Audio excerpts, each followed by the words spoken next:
Hello friends, welcome back on our YouTube channel. दोस्तों, बहुत दिनों के बाद आज आप सबों के लिए एक वीडियो अपलोड की जा रही है।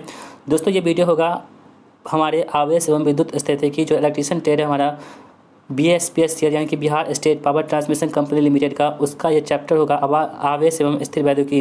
दोस्तों, बहुत दिनों के बाद हमारी वीडियो अपलोड हुई है आप सभी के सामने, क्योंकि कुछ इंपॉर्टेंट कामों की वजह से हम बिजी थे तो हम वीडियो अपलोड नहीं कर पा रहे थे। लेकिन अब आप लोगों के लिए रेगुलर वीडियो अपलोड होगी, इसलिए आपसे निवेदन है, यदि आप चैनल पर नए हैं तो चैनल को सब्सक्राइब जरूर कर लीजिएगा और अपने दोस्तों में इस वीडियो को शेयर जरूर कीजिएगा। तो दोस्तों, विदाउट वेस्टिंग ऑफ टाइम आज की इस इंपॉर्टेंट वीडियो को शुरू करते हैं।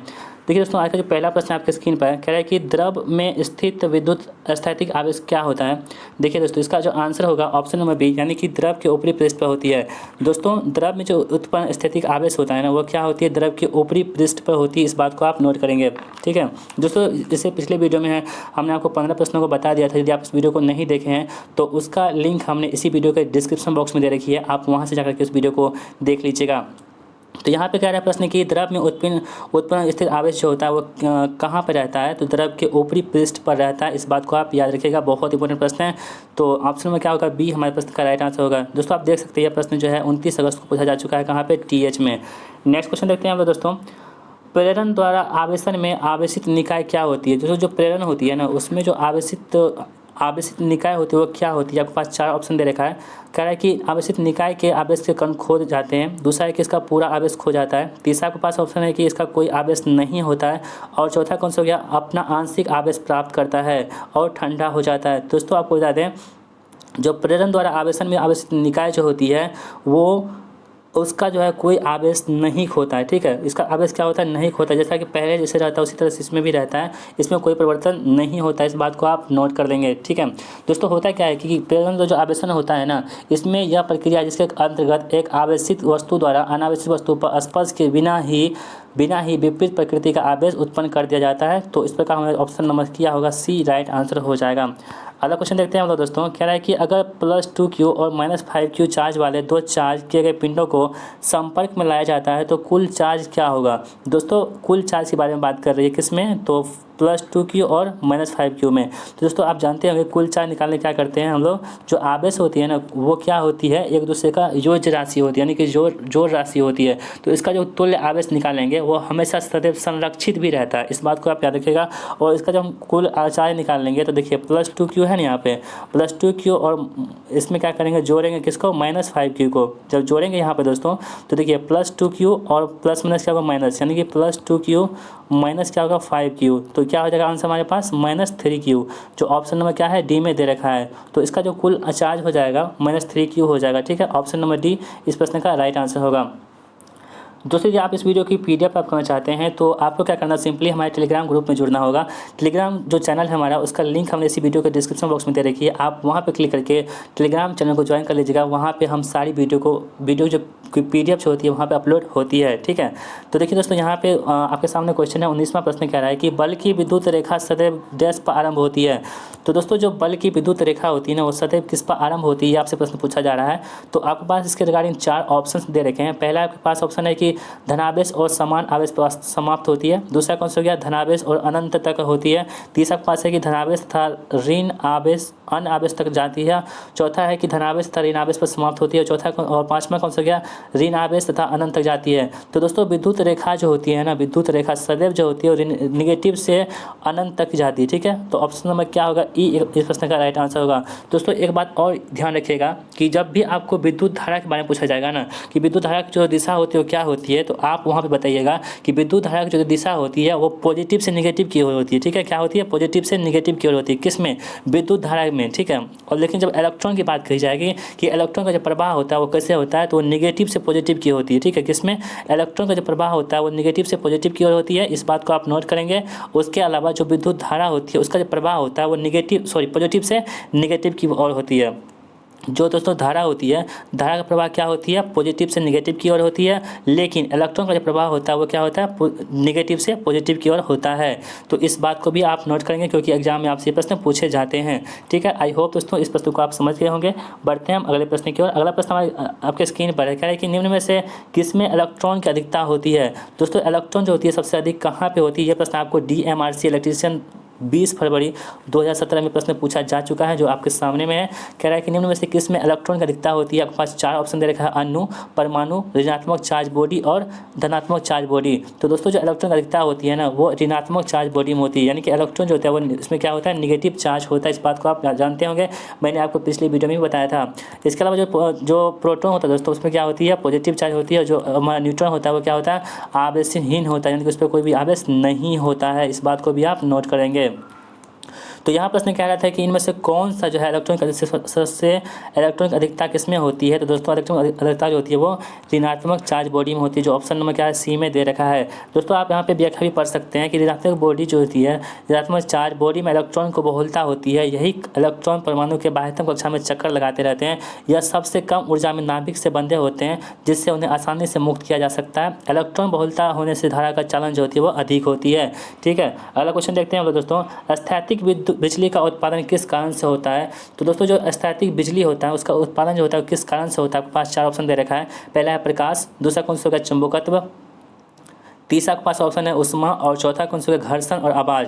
तो दोस्तों स्थैतिक जो बिजली होती है ना, बिजली किससे प्राप्त होती है, घर्षण से प्राप्त होती है। ठीक है, जो ऑप्शन नंबर क्या है, डी में दे रखा है। तो घर्षण क्या होगा, राइट आंसर होगा।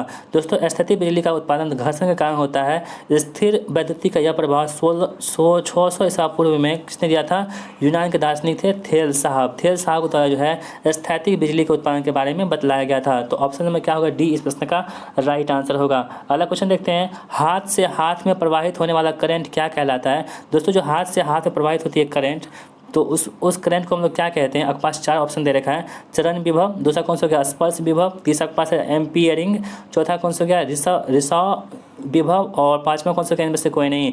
तो दोस्तों हाथ से जो हाथ में प्रवाहित वाला करंट होता है वो स्पर्श विभव कहलाता है। ठीक है, जो ऑप्शन नंबर क्या है, बी में दे रखा है। दोस्तों आप यदि इस वीडियो को पूरा देखेंगे तो आप हमें ये कमेंट बॉक्स बताइएगा कि आपने कितने प्रश्नों को आप सही कर पाए हैं। ठीक है, देखिए अगला क्वेश्चन देखते हैं कि निम्न में से क्या EMF यानी कि इलेक्ट्रोमैग्नेटिक फोर्स जो होता है उत्पन्न करने की विधि नहीं है। यहाँ पे नहीं कह रहा है। तो आपके पास ऑप्शन है रासायनिक प्रक्रिया, दूसरा कौन सा हो गया, विद्युत चुंबकीय प्रेरण, तीसरा के पास है धातु पट्टी के दोनों सिरों को रगड़ना और चौथा कौन सा हो गया, 2 असमान धातुओं के जंक्शनों को गर्म करना और पाँचवा कौन सा हो गया, इनमें से कोई नहीं। तो दोस्तों EMF जो उत्पन्न करने की विधि नहीं है वो कौन सा नहीं है, तो धातु पट्टी के दोनों सिरों को रगड़ना जो है, इससे EMF की उत्पत्ति नहीं होती है। इस बात को आप याद रखेंगे।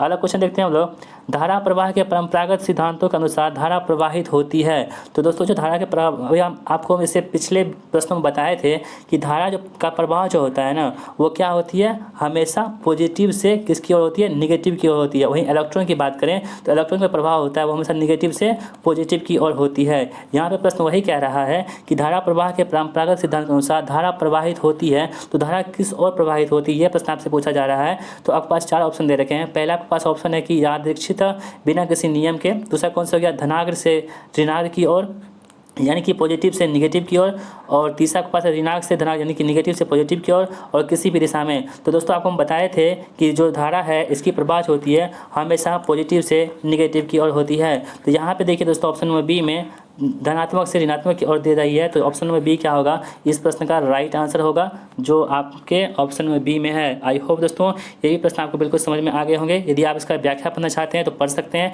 देखिए यहाँ पे लिखा हुआ है कि धारा प्रवाह के परंपरागत सिद्धांत के अनुसार विद्युत धारा जो होती है का प्रवाह की दिशा प्लस यानी कि धन आयन से ऋणायन की ओर वस्तु की ओर होती है, तथा इलेक्ट्रॉन का जो प्रवाह होता है वो ऋणायन से धनायन की वस्तु की ओर होती है। इस पॉइंट को आप याद रखेंगे, बहुत इंपॉर्टेंट है। अगला क्वेश्चन देखते हैं, विद्युत क्षेत्र में इलेक्ट्रॉन की गति क्या होती है। दोस्तों आपके पास 4 ऑप्शन दे रखे हैं। पहला है ऊंचे विभव की दिशा में, दूसरा कौन सा है, नीचे विभव की दिशा में, तीसरा के पास है दोनों दिशाओं में, और चौथा कौन सा, इनमें से कोई नहीं। तो दोस्तों विद्युत क्षेत्र में इलेक्ट्रॉन की दिशा होती है, अभी आपको तुरंत बताए थे, वो क्या होती है, निगेटिव से पॉजिटिव की ओर, यानी कि निम्न से उच्च की ओर होती है। ठीक है, निम्न से उच्च की ओर होती है। तो यहाँ प्रश्न कह रहा था, देखिए ऑप्शन में उच्च विभव की दिशा में, यानी कि निम्न से किस दिशा में जा रही है, तो उच्च विभव की दिशा में जा रही है। पॉजिटिव क्या होता है, उच्च होता है ना, तो उच्च प्लस क्या होता है, उच्च होता है, और नेगेटिव क्या होता है, निम्न होता है। तो यहाँ पर विद्युत क्षेत्र में इलेक्ट्रॉन की गति किसमें होती है, यह प्रश्न आपसे पूछा जा रहा है। तो इसका आंसर क्या होगा, ऑप्शन नंबर ए यानी कि उच्च विभव की ओर हो जाती है। ठीक है, ऑप्शन नंबर ए क्या होगा, राइट होगा इस प्रश्न का आंसर। अगला क्वेश्चन देखते हैं, धातु चालक में विद्युत धारा का प्रवाह निम्नलिखित में से प्रवाह कारण होता है। तो दोस्तों जो धातु चालक होती है उसमें जो क्या होती है, विद्युत धारा का प्रवाह होता है। आपसे प्रश्न एक भी बनता है एग्जाम में कि विद्युत धारा का प्रवाह जो किस में होती है, धातु में होती है या अधातु में होती है। तो दोस्तों विद्युत धारा का प्रवाह जो होती है वो क्या होती है, धातु चालक में होती है। तो धातु चालक में विद्युत धारा का प्रवाह जो होता है निम्नलिखित के प्रवाह के कारण होती है, किसके प्रवाह के कारण जो होती है उसमें होती है। आपके पास 4 ऑप्शन दे रखे हैं, इलेक्ट्रॉन, दूसरा कौन सा हो गया इलेक्ट्रॉन और आयन, तीसरा के पास है कि प्रोटॉन और चौथा कौन सा हो गया आवेशित कण। ठीक है, तो दोस्तों धातु चालक में विद्युत धारा का प्रवाह जो होती है ये इलेक्ट्रॉन के कारण से होती है। ठीक है, जो इलेक्ट्रॉन होती है इसके कारण से क्या होती है विद्युत धारा का प्रवाह होती है धातुओं में। आप यहाँ पे प्रश्न पूछ सकते हैं कि धातु चालक में विद्युत धारा का प्रवाह इलेक्ट्रॉन के प्रवाह के कारण होता है। विद्युत धारा की चाल प्रकाश की चाल यानी 3×10⁸ मीटर पर सेकंड जो होती है के समान होती है। इलेक्ट्रॉन का प्रवाह विद्युत धारा के प्रवाह की दिशा के विपरीत होती है। ये प्रश्न बहुत इंपॉर्टेंट है कि ये पॉइंट जो है इलेक्ट्रॉन का प्रवाह जो होती है वो विद्युत धारा के प्रवाह की दिशा के विपरीत होती है। ठीक है, और अगला देखिए अर्थात इलेक्ट्रॉन का प्रवाह नेगेटिव से पॉजिटिव की ओर होती है। ठीक है, यह प्रश्न आपको हम कई बार बता चुके हैं। तो अगला क्वेश्चन देखते हैं हम लोग।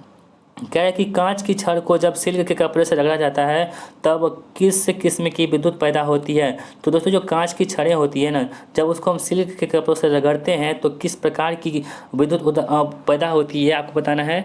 तो ये प्रश्न आपको UPPCL TG2 में प्रश्न पूछा जा चुका है। आपके पास ऑप्शन है कि गति की विद्युत, दूसरा कौन सा हो गया स्थैतिक विद्युत, तीसरा के पास है A और B दोनों, और चौथा कौन सा हो गया इनमें से कोई नहीं। तो दोस्तों आपको बता दें जो कांच की छड़ को जब सिल्क के कपड़े से रगड़ा जाता है तो इसमें जो उत्पन्न होती है विद्युत धारा, विद्युत पैदा होती है, वो उसे कहते हैं स्थैतिक विद्युत। ठीक है, जो ऑप्शन नंबर क्या है B में दे रखा है, इस बात को आप नोट करेंगे। देखिए ये आप पढ़ सकते हैं यहाँ पे कि कांच की छड़ को जब सिल्क के कपड़े से रगड़ा जाता है तब स्थैतिक विद्युत उत्पन्न होती है। इस प्रक्रिया में कांच की छड़ धनात्मक तथा सिल्क का कपड़ा ऋणात्मक हो जाता है। ये प्रश्न पूछता है कि इसमें कांच की छड़ जो होती है क्या होती है उससे पॉजिटिव चार्ज हो जाती है, लेकिन जो सिल्क का कपड़ा होता है उसमें क्या होती है निगेटिव चार्ज हो जाती है। ठीक है, अगला क्वेश्चन देखते हैं हम लोग। फिर वही क्वेश्चन कह रहा है कि अगर एक कांच की छड़ और रेशम के कपड़े के टुकड़े को एक साथ रगड़ा जाता है तो कांच की छड़ डैश को रेशम के कपड़े स्थानांतरित करती है। तो दोस्तों देखिए यहाँ पे आंसर क्या होगा ऑप्शन नंबर B यानी कि इलेक्ट्रॉन को रेशम के कपड़े स्थानांतरित कर जाती है। इसका मतलब ये हुआ कि अगर एक कांच की छड़ और रेशम के कपड़े को टुकड़े को एक साथ रगड़ते हैं तो कांच की छड़ इलेक्ट्रॉन को रेशम के कपड़े स्थानांतरित कर देते हैं, जिसमें कांच के छड़ धनावेशित हो जाते हैं। क्या होते हैं कांच का जो छड़ होता है वो धनावेशित हो जाता है और रेशम का कपड़ा क्या होता है ऋणावेशित हो जाता है। इससे स्थिर वैद्युत प्रभाव से संबंधित नियम कहा जाता है। इसका प्रभाव थेल्स द्वारा दिया गया था। किसके द्वारा? थेल्स द्वारा, वैज्ञानिक जो थे उसके द्वारा इसका प्रभाव दिया गया था। अगला क्वेश्चन देखते हैं, एक इलेक्ट्रॉन का चार्ज क्या है। दोस्तों एक इलेक्ट्रॉन का चार्ज जो है इसी को इतना तरीके से पूछा जा चुका है प्रश्न, आप देख सकते हैं कि एक इलेक्ट्रॉन पर चार्ज कितना होता है दोस्तों। तो इसका आंसर क्या होगा ऑप्शन नंबर E यानी कि 1.602 इंटू 10⁻⁻19 कूलम होता है। मैंने आपको पिछले वीडियो में बताया था कि एक जो इलेक्ट्रॉन होता है उस पर कितना चार्ज होती है, तो 1.602 गुना 10⁻⁻19 कूलम चार्ज होती है। इस बात को आप नोट करेंगे। दोस्तों प्रोटॉन की बात करें तो इसमें प्लस होता है, प्लस 1.62 गुना 10⁻⁻19 कूलम जो होती है इस पर यह आवेश होती है। जबकि न्यूट्रॉन जो होता है वो क्या होता है आवेशहीन कण, इस पर कोई भी आवेश नहीं होती है। अगला क्वेश्चन है कि एक इलेक्ट्रॉन वोल्ट जो होता है दोस्तों निम्नलिखित में से किसके बराबर होता है। तो एक इलेक्ट्रॉन वोल्ट जो होता है ये किसके बराबर होता है। आपके पास ऑप्शन है देखिए 1.66 गुना 10⁻24 जूल। तो इसका आंसर क्या होगा ऑप्शन नंबर C यानी कि 1.602 गुना 10⁻19 जूल जो होता है एक इलेक्ट्रॉन वोल्ट का जो होती है ये मात्रक होता है। ठीक है दोस्तों, जो एक इलेक्ट्रॉन द्वारा निर्वात में 1 वोल्ट का विभवांतर पार करने के प्राप्त होती है कौन सा 1.602 गुना 10⁻90 जूल प्राप्त होती है। अगला क्वेश्चन देखते हैं हम लोग, जब विद्युत धारा धात्विक कंडक्टर से होकर गुजरती है तो तापमान किस कारण से बढ़ जाता है। तो दोस्तों जो विद्युत धारा होती है वो जो धात्विक कंडक्टर से होकर गुजरती है तो उसमें जो तो उसको तापमान जो होती है किस कारण से बढ़ जाती है ये आपसे पूछा जा रहा है। तो आपके पास 4 ऑप्शन दे रखा है। चालन जो है इलेक्ट्रॉनों और परमाणुओं के बीच टकराव का होता है। दूसरा कौन सा हो गया धातु परमाणुओं के बीच आपसी टकराव होता है। तीसरा के पास है कि संचालन इलेक्ट्रॉनों के बीच आपसी टकराव होता है। और चौथा कौन सा हो गया मूल परमाणुओं की चालन जो होती है इलेक्ट्रॉनों के नियम के कारण होती है। तो दोस्तों जब विद्युत धारा धात्विक कंडक्टर से होकर गुजरती है तो उसके तापमान में जो वृद्धि होती है वो चालन इलेक्ट्रॉनों के और परमाणुओं के बीच जो टकराव होती है उसके कारण से होती है। ठीक है, जो ऑप्शन नंबर क्या है A में गिवन है। तो आंसर क्या होगा ऑप्शन नंबर A आंसर होगा। देखिए दोस्तों जब विद्युत धारा प्रवाही कंडक्टर से होकर गुजरती है तो धातुओं के धनात्मक ताप गुणांक यानी कि पॉजिटिव टेम्परेचर जो कोएफिशिएंट होते हैं के कारण उनका ताप बढ़ जाता है, अतः उसमें चालक इलेक्ट्रॉनों और परमाणुओं के बीच टकराव का होता है। तो ऑप्शन नंबर क्या होगा A हमारे प्रश्न का राइट आंसर हो जाएगा। अगला क्वेश्चन आपके स्क्रीन पर कह रहा है कि जब कोई विद्युत आवेश बल का अनुभव करता है तो वो डैश होता है। तो दोस्तों जब कोई विद्युत जो आवेश होती है वो बल का अनुभव जो करता है तो वो एक विद्युत क्षेत्र कहलाता है। ठीक है, जो इलेक्ट्रिक फील्ड होती है, इलेक्ट्रिक फील्ड जो होती है दोस्तों उसे हम क्या कहते हैं, विद्युत क्षेत्र हिंदी में बोलते हैं। तो वही प्रश्न कह रहा है कि जब कोई विद्युत आवेश बल का अनुभव करता है तो एक क्या होती है, विद्युत क्षेत्र उसमें उत्पन्न हो जाती है। देखिए आपके पास 4 ऑप्शन दे रखा है। इकाई आवेश पर अनुभव किए जाने वाले बल को विद्युत क्षेत्र कहते हैं। यहाँ आप देख सकते हैं कि विद्युत क्षेत्र किसे कहते हैं, इकाई आवेश पर अनुभव किए गए बल को विद्युत क्षेत्र कहते हैं। विद्युत क्षेत्र तथा चुंबकीय क्षेत्र दोनों सदिश राशि है। दोस्तों यहाँ पर पॉइंट करने वाली बात यह है, नोट करने वाली बात, कि विद्युत क्षेत्र तथा चुंबकीय क्षेत्र जो होती है दोनों क्या होती है, सदिश राशियाँ होती है। ठीक है, आपसे प्रश्न ये पूछा जाएगा कि विद्युत क्षेत्र और चुंबकीय क्षेत्र किस प्रकार की राशि है, तो ये सदिश राशि है। दोस्तों सदिश राशि में क्या होती है, तो सदिश राशि वे राशियाँ होती है इसमें दिशा, परिमाण एवं जो त्रिभुज सदिश योग का पालन करता है उसे क्या बोलते हैं, सदिश राशि कहते हैं। जबकि विद्युत धारा तथा विद्युत विभव दोनों क्या है, अदिश राशि है। यहाँ आप देख सकते हैं दोस्तों, विद्युत धारा और विद्युत विभव क्या है, दोनों प्रकार की ये अदिश राशियाँ हैं। और विद्युत क्षेत्र चुंबकीय क्षेत्र क्या होती है, सदिश राशियाँ होती है। अदिश राशियाँ वे राशियाँ होती हैं जिनमें केवल परिमाण होता है, दिशा नहीं होती है। अगला क्वेश्चन देखिए, विद्युत आवेश के बीच बल हेतु कूलम का नियम डैश के सर्वाधिक समान होता है। तो दोस्तों जो कूलम का नियम होता है इसके बारे में हमने आपके जो पिछले वीडियो दिया था उसमें आपको बता दिया। यदि आप उस वीडियो को नहीं देखे हैं तो जरूर देख लीजिएगा क्योंकि बहुत इंपॉर्टेंट है आपके लिए। विद्युत आवेश के बीच बल हेतु कूलम का नियम जो होता है दोस्तों वो किस पे काम करता है, तो ये न्यूटन के गुरुत्व नियम पर काम करता है, मतलब संबंधित ज़्यादा उसी से रहता है। देखिए यहाँ पर प्रश्न क्या रहा है कि न्यूटन का गुरुत्व नियम क्या कहता है, कणों के बीच कार्य करने वाले पारस्परिक आकर्षण को गुरुत्वाकर्षण तथा उसके उत्पन्न बल को गुरुत्वाकर्षण बल कहा जाता है। न्यूटन द्वारा प्रतिपादित उपयुक्त नियम को न्यूटन का गुरुत्वाकर्षण नियम कहते हैं। दोस्तों न्यूटन का जो गुरुत्वाकर्षण नियम है उसमें F/F2 होता है जो Gm1 × m2/r² के समान होती है। ठीक है, जो कि कूलम का नियम का लगभग समान होता है। तो यहाँ पर जी का वैल्यू कितना होता है ये इंपॉर्टेंट है, आप इसे नोट कर दीजिएगा। 6.67 × 10⁻11 न्यूटन मीटर स्क्वायर प्रति kg स्क्वायर जो होता है ये जी की वैल्यू होती है। बड़े जी की वैल्यू कितनी होती है, 6.67 × 10⁻19 न्यूटन मीटर स्क्वायर प्रति kg स्क्वायर होता है। साथ ही दोस्तों छोटी जी की बात करें तो 9.8 न्यूटन होता है, या इसे हम 10 भी कह सकते हैं अप्रॉक्स में। तो यहाँ पे ये प्रश्न हो गया। हम बढ़ते हैं अगले प्रश्न की ओर। 34वां प्रश्न आपके स्क्रीन पर कह रहा है कि 1 सेकंड के लिए प्रवाहित 1 एम्पीयर धारा को क्या कहा जाता है दोस्तों, तो जो प्रति एकांक जो क्षेत्र जो सेकंड के लिए प्रवाहित धारा होती है ना उसे हम लोग क्या कहते हैं, उसे हम लोग कूलम्ब कहते हैं। ठीक है, तो I बराबर क्या होता है, Q/T होता है ना, यानी कि एकांक समय पर लगने वाले जो आवेश होते हैं उसे क्या बोलते हैं, विद्युत धारा कहते हैं। तो यहाँ पे कूलम्ब हो गया। देखिए 1 सेकंड के लिए प्रवाहित 1 एम्पीयर धारा को 1 कूलम्ब कहा जाता है क्योंकि आवेश प्रवाह की एक दर को विद्युत धारा कहते हैं। I बराबर क्या होता है, Q/T, T की वैल्यू I और I बराबर Q होता है।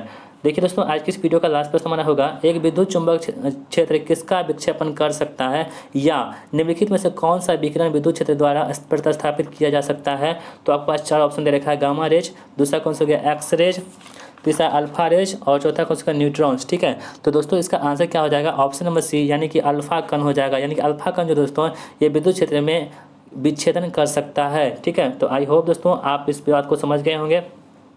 तो दोस्तों यदि आपने इस वीडियो को यहाँ तक देखा है तो इसके लिए आपका बहुत बहुत धन्यवाद। Thanks for watching my video. साथ ही दोस्तों आप हमें ये कमेंट बॉक्स में बताइएगा कि आपने कितने प्रश्नों को जानते थे पहले, कितने प्रश्नों को आप सही कर पाए हैं।